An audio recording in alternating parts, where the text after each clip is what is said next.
let's get into some dropping eaves. There is a lot to talk about. Not necessarily like leaks and spoilers or anything, but just a big announcement that just happened. Having a Charlotte on board is never a bad thing. I know that because we have a Charlotte in our lives. You know, Yeah. I don't know. Is there another hidden reference there? Maybe. Right. But LOTR on Prime has a Charlotte, my friend. Okay? Yeah. When was this? 14 hours ago, as of when we're recording. Welcome. This is LOTR on Prime's official Instagram account. Welcome, Charlotte Brändström, to our Middle-earth family. All right? So, Charlotte Brändström is... Brändström.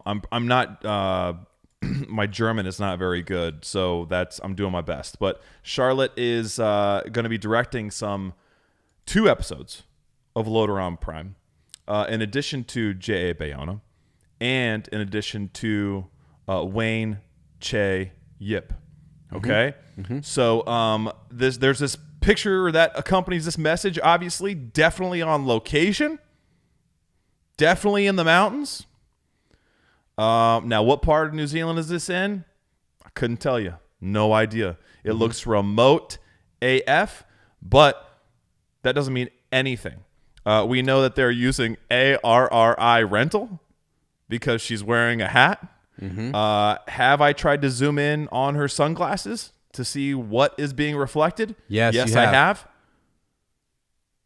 Can't make anything out. Is there a wizard? Is that a hobbit? I don't know how that's possible. Maybe. Go check it out for yourself.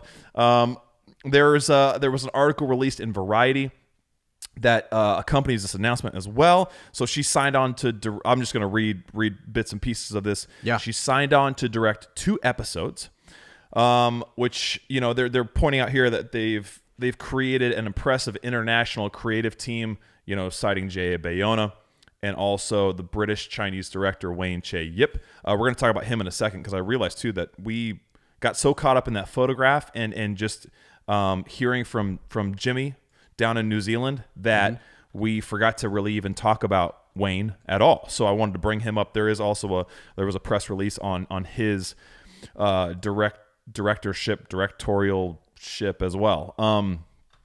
This is a quote from Charlotte. She said, "I'm very excited to be guided through Middle Earth by JD's and Patrick's vision and immerse myself in the iconic world of J.R.R. Tolkien. It's a great privilege to be in New Zealand to work with Amazon Studios' outstanding ensemble of creative talents. There are countless things still to see in Middle Earth and great works to do," which is, of course, her quoting Gimli, which is awesome to hear. Wow. So she is a Swedish-French director and has a plethora of credits for over 30 feature films. So maybe her last name is Swedish. I don't know. Miniseries and episodes. So she's worked on Grey's Anatomy, The Man in the High Castle, Outlander, and The Witcher. She also directed 2 episodes of Netflix's latest superhero series, Jupiter's Legacy. Have you seen that at all? No, I haven't. I've heard about it. It's in their top 10. I haven't seen it. In addition, Brändström is an International Emmy Award nominee for Julie Chevalier de Maupin with Sarah Biasny in the titular role. Okay. Also, The Witcher, my friend. Yeah. I think The Witcher is one folks might know. Yep. Yeah. So really popular, really relevant shows. There's again just a little synopsis of JD Payne and Patrick McKay, the showrunners, and just all of these individuals who are involved. You know, the fact that Che Bayona is an executive producer. I didn't know this, that Yip is also a co-executive producer. Okay. Okay. It makes me think like her I don't know. Does The Witcher? So we've, intimacy coordinator. Will there be nudity in Middle Earth? Mm-hmm. What's it going to look like? Outlander definitely has it. Yep. The Witcher, is there nudity and sexual content in The Witcher? Yeah, there is a little bit. It's not real explicit, but okay, all right. Actually, yeah, it is. Sorry. Okay. Well, I mean, it's standards are so different today from what what's explicit anymore. Even like from when Lord of the Rings came out in films. So here's all I'm going to say. I just think everyone needs to prepare themselves for it. Like everyone needs to expect there to be there probably will be nudity, and there obviously if there we've talked about this whole time, intimacy coordinator, there will probably be we're probably going to have to watch this before we let our kids watch it. You know what I'm saying? Yeah, sure. That's why paying attention to the reviews and checking into it, looking at the rating. I mean, once more information comes out, I'm sure we'll kind of know. But yeah, for sure, for violence and for nudity or whatever it might be. Yeah, you gotta keep an eye out for that. I mean, those little elves had to come from somewhere. You know what I mean? Like the Numenorians, they had to be produced somehow. So anyway, that's all I'm saying about that. But it's just interesting to see what these other creative leaders have worked on. Is that some sort of hint at maybe some of the content we might see, or a validation of what we've learned so far that this show? I'm not making a judgment. I'm just saying it might involve or contain some of that type of content. You know what I'm saying? Sure. Okay. Yes. Yep. So anyway, the cast is very excited about this announcement. We have Sophia Namveet, who is one of the actresses. She was from that first crop of actresses announced and actors announced. Nazanin Boniadi has also made a post and has put in her story about Charlotte. They just have great things to say. Sophia said, "Well, what can I say about the incredible Charlotte? Quite simply, she is amazing. She's a formidable force, a Trojan, a Titan, an absolute juggernaut of a director, and furthermore, she's a woman and a mother. She's nothing short of a creative genius, and in only a short space of time has become a dear, lifelong friend. I am beyond honored, grateful, and excited to have her on the show. Welcome to the family, my lovely Charlotte Brändström." There's also a hashtag LOTR on Prime Family, if you want to go check that out. So they're hashtagging cool. some of their posts and adventures there. Nazanin said, "Delighted to welcome my friend Charlotte Brändström to the LOTR on Prime family. I had the privilege of being directed by her in Counterpart, so I have seen her immense talent in action already and have been eagerly awaiting her arrival. I can't think of anyone better to break ground as the first woman to ever helm Tolkien. From Germany to New Zealand, I hope this is the second of many adventures we go on together." Hashtag LOTR on Prime. And then her story, she just said, the first woman to ever direct Tolkien. Please welcome Charlotte Brändström. So, that's another huge aspect. Like Middle Earth has never had a female helm, direct an episode, a movie, anything. So groundbreaking, and very exciting. Can I say, so is this like the... I mean, are they doing this now? Like, when they're posting this to their social media, LOTR on Prime, is this something that's passed and everyone's just been holding back on this, and now that it's out there, now we can talk about it as if it's happening? Or did she just arrive? I'm just thinking about production and where everything's at. Yeah. It's so under wraps that it's like... I know. Well, it seems like she just got there. I mean, but the way they're talking about it, does seem like she just got there. But she's also, the photo that they released with that announcement is her on set directing. I mean, it looks like, unless this is from a totally different project, but I don't think it is, because that looks like New Zealand in the background. Yep. The fact that they're not. I mean, we could look up ARRI rental, but that sounds like something that is in New Zealand. And those mountains in the background, I mean, it looks like somewhere on the South Island or, something. But yeah, I don't know. I mean, I think, in my mind, I think that's a great point. Like, maybe she has already directed a little bit, and they're just now able to make that announcement. Yeah, I don't know. It's so hard to decipher, dude, isn't it? Right. Because obviously, if that's a picture from production, then she's directed something so far.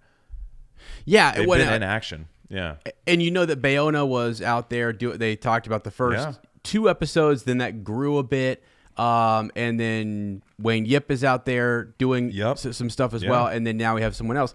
So it doesn't seem like it actually seems like as it's happening, they're letting people know. Could be wrong.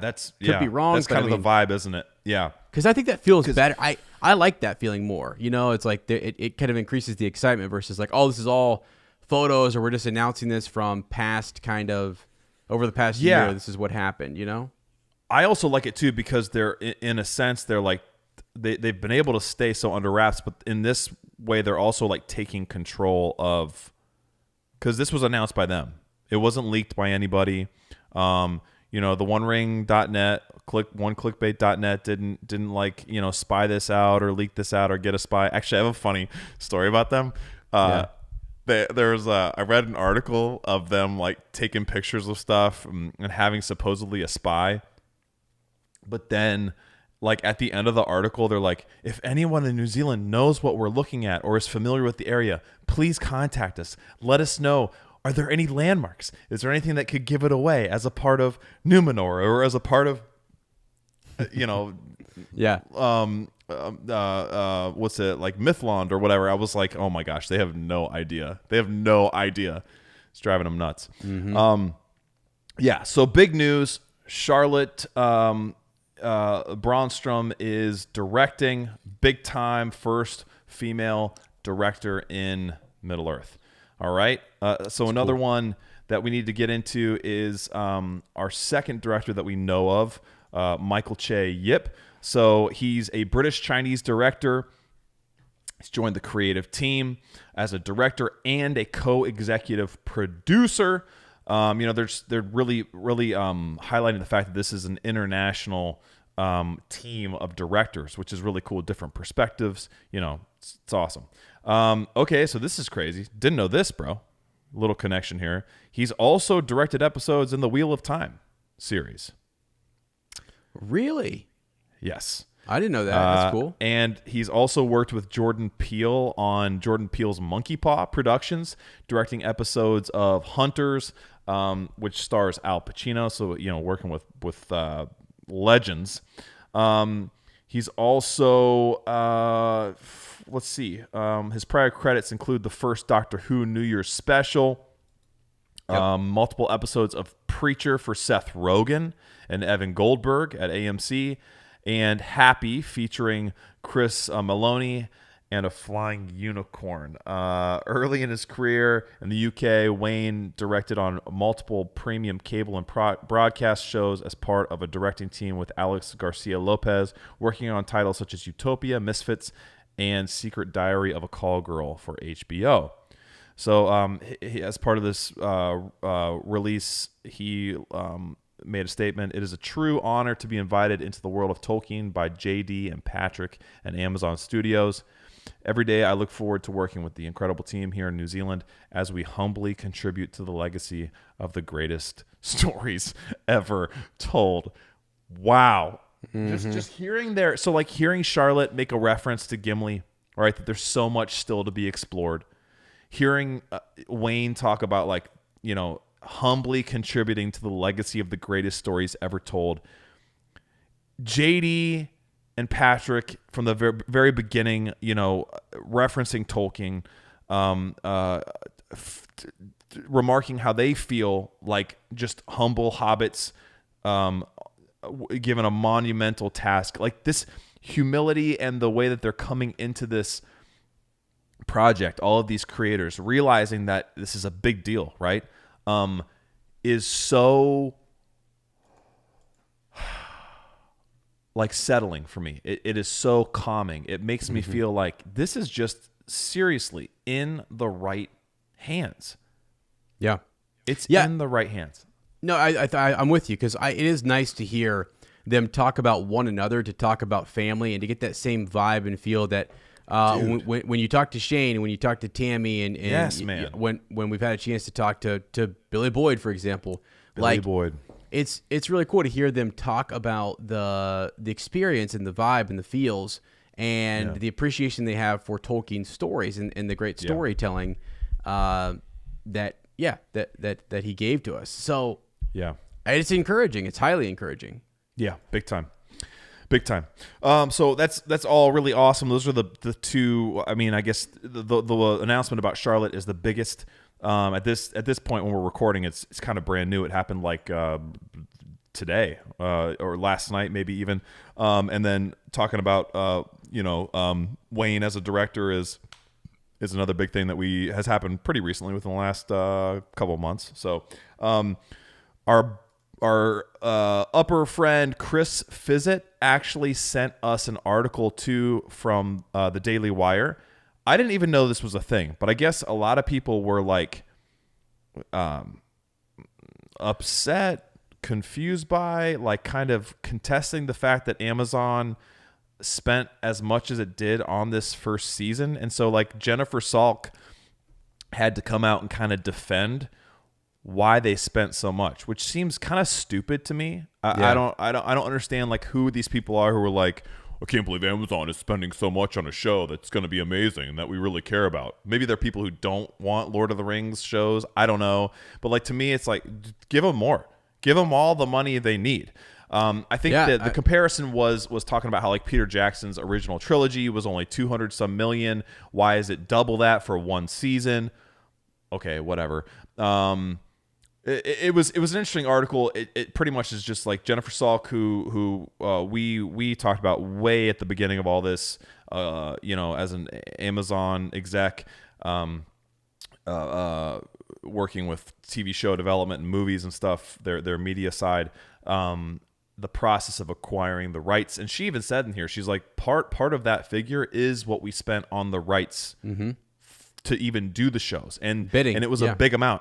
Yeah. And how they were like, this is something that is going to demand such a large audience because of because of the topic, because it's Lord of the Rings. Like this is going to be an appointment that millions, billions of people aren't going to want to miss. And so we have to deliver on that. And I think she even said like the figure for just the rights alone, and we had talked about this previously, but I had forgotten. It was like $250 million. So half of that first season budget, just chuck it out as just them being able to do this show in the first place. So I don't really understand what people's gripe is, or like why it's being called into question. And she even said, I think she even compared it to like Knives Out is getting a couple sequel films from Netflix, and it's around the same figure, if not more. And so it is. So a franchise that is relatively new, like a couple years old, right? It's nothing compared to. It's not in the same category as the Lord of the Rings, right? And it's costing the same amount. So. Well, I just thought it was interesting. Yeah. Her other point, and I really like that she came out and said this, and I think people who just read a headline and then go out and tweet or just kind of go off the rails about like this budget, don't look at the details. One, this show is going to support artists for years to come. Like creators, people, a whole crew of people are going to get in on this. It's a huge team too. It's a huge team, and she said like, and I think that's an awesome thing. It brings these great stories to life, and it's awesome, and it motivates. Look at our Tolkien stories that come in every week, where people were motivated and inspired by Lord of the Rings to then go back and read the book series. It does so much good, and there's so much negativity in the world that I say spend as much as you want on this to amplify something positive and to get good creators out there. Now, the other thing she said is that this is kind of this is the setup for the series. It's sustainability, right? So like we're not just setting this up for, that's not just season one. This thing has to be at a certain level to propel its success through 4 to 5 seasons or whatever it might be. Okay. So that's a great point. Almost kind of like startup costs in a way. Like you got to get certain things in place that once they're in place, they're not going to cost additional in future seasons or anything like that. So so that's all the news up to this point. Tomorrow I bet something will break and we'll talk about it next time. I did want to bring up this point, man. I had this thought. I was like, Lord of the Rings, it's all about this focus on this on these man, I'm having a hard time talking today. On these underdog characters, the hobbits, right? Underdog race. The Hobbit is the same way. This chapter especially that comes into light how even after all, we talked about this last chapter too. Even after all the things that Bilbo has gotten us through, he's still questioned, he's still blamed, just like Dennis Rodman himself. You know what I mean?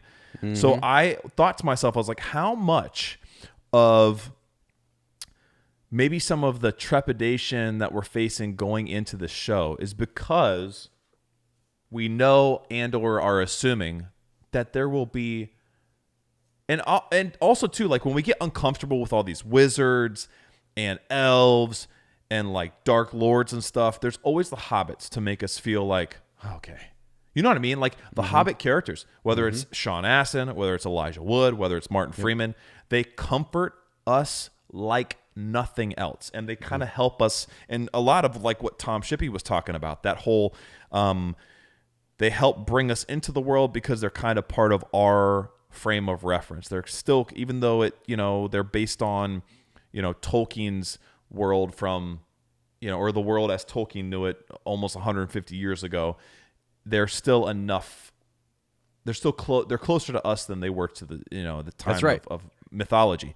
So how much of that do you think that is like subconsciously something people are dealing with? Like, we're going into new territory and we don't even have our safety blanket. We don't have our hobbits to look forward to fall back on, to feel comforted by. Do you think that's legit? Do you think that's ridiculous? Wow. I never really thought, because that is like the lens at which you go on this journey. Eventually you get to a point where, you're with Legolas and you're with Aragorn and Gimli and so on and stuff. And you're really, you get some of their perspective, but really it's the hobbits are always there. And you feel kind of, they're the heart. They feel like us, like Bilbo in this, for example, when he has thoughts of home, it's real. Like we get more of his, and part of it is just to that. Part of it is just what the author decided to do, which was to say, this is the person I want to connect you to. Like in this very chapter, he's going to say, you know, this is just how dwarves are. They're not really heroes. You know, in general, for the most part, they're not. But Bilbo's also just this ordinary guy, and maybe this is just an ordinary story that happened a long time ago. You know, so like it's. But also, there's tons of lessons just embedded in there. But it feels natural, and it feels kind of like feels real. I mean, it feels you know, So I get you. Is that something that? How will we make that connection in this new series? Yeah, you know, will there be a Hobbit? Like a new, I don't know. It'll be interesting. Will there be something that takes that role of what hobbits have been for us? I just wonder. I wonder if that's partially why people are so nervous, because it is going to be so different. Like we've never seen anything like that before, right? In any of these, I think the second, you know, the follow up, like once we get to know Strider, and then we know Aragorn, and then we get into, all right, Boromir at the end. Well, actually, I mean, you know, that's devastating. Then we learn about Faramir. We start to learn about men, and I think men and women might be the place where we're gonna have to get. I feel like they have to keep the elves the way, you know, distant and kind of, I don't know, not too relatable. They can't be too relatable. Yeah, freak us out. Yeah, that would be freaky. That would be a little freaky. And that's a cool thing. And then you get your dwarves if they're gonna, depending on how much of that they're gonna incorporate in, and Anatar, the whole thing. I mean, so it's got to be men. It has to be Númenóreans that we have to get close to or something. I don't know. That's a really good point. I never thought about that.